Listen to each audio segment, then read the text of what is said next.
Samantala, hindi sa dami ng goals kundi sa lakas ng loob nagpasya ang laban. Sa sandaling pinakamabigat ang pressure, tumindig ang Pilipinas at inukit ang kasaysayan.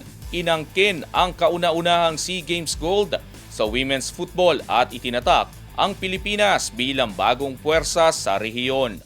Ang ibang detalye alamin sa aking pag-abante. Patapos sa mga taon ng paghabol at pagkabitin, tuluyan ng pinasag ng Pilipinas ang pinakamakapal na hadlang, ang SEA Games Gold.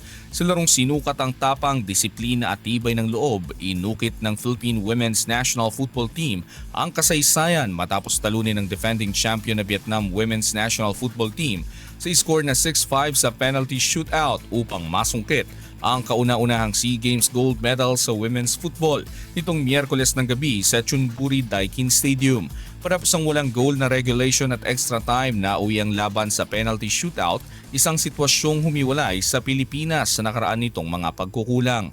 Hindi nagmintes ang Pilipinas sa 6 na tira mula sa spot kung saan sabay-sabay na tumayo ang composure at paniniwala ng kupunan.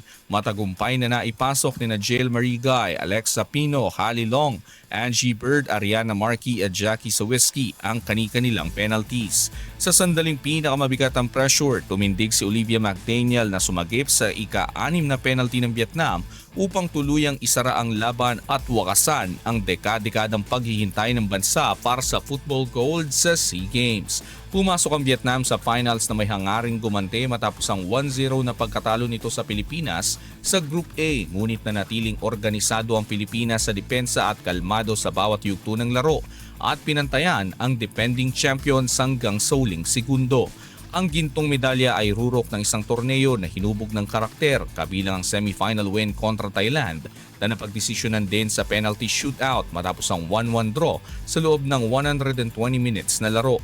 Sa pagtatapos, hindi lamang tropeyo ang iniuwi ng Pilipinas kundi ang patunay na ang bansa ay handa ng manalo.